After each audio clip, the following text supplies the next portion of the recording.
জল যেদিন বিদায় বেলা হবে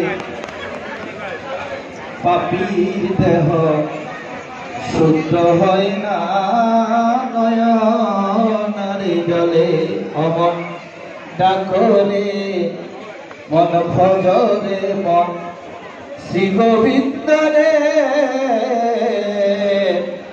পাপীর দেহ উদ্ধার হবে নয়নের জলে হায়রে পাপীর দেহ উদ্ধার হবে নয়নের জলে নয়ন জল ছাড়া প্রভু কখনো তোমাকে সবকিছু দেবে, তোমাকে দাম চাবে, মান চাবে, সমাজে অধিপতিত্ব চাবে, সবকিছু তিনি দিতে রাজি, কিন্তু প্রেম দমকে কাউকে তিনি দেন না।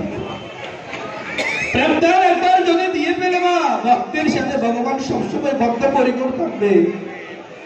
এই জন্য ভগবান প্রেমে দান কখনো দিতে চাই না। প্রেম দান তিনি লুকিয়ে রাখে ভক্তের কাছ থেকে। প্রেম দান যদি পায় তাহলে যে তিনি ভক্তের অধীন হবে। ভক্ত যেভাবে যখনই ডাকবে তাকে সাড়া দিতে হবে। তাই আজকে আমরা শ্রবণ করব কি বৃন্দাবন লীলায়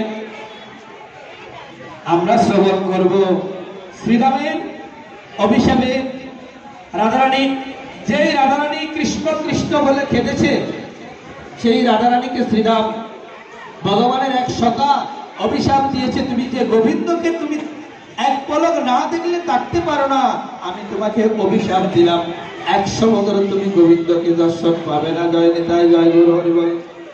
কয় বছর? 100 বছর। কেন বলেছেন? ভগবান বিরাজার কুঞ্জে ছিলেন, এমন সময় দাঁড়িয়ে ছিলেন শ্রীরাম। দাঁড়িয়ে বলেছেন তুমি কখনো এখানে কাউকে ঢুকতে দেবে না। শ্রীরাম বলে তুমি ঢুকতে পারবে না, রাধারানী বলে আমি ঢুকবো।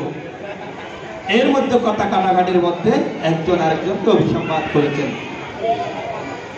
এদিকে রাধারানী কখনো জানতেন না ওই অভিশাপের কথা বলে গিয়েছে যে 100 বছর ভগবানকে ছেড়ে থাকতে হবে। কারণ এক পলক যেই ভগবান ভক্তকে ছাড়া থাকতে পারে না, আর ভক্ত ভগবানকে ছাড়া থাকতে পারে না, এমন বিষয়ে যদি 100 বছর বিরোহীন হয় তাহলে যাওয়ার বেলায় রাধারানীকে কি বলে গিয়েছেন? কেন? একদিকে তার পরম প্রিয় ভক্ত শ্রীরাম, আরেকদিকে তার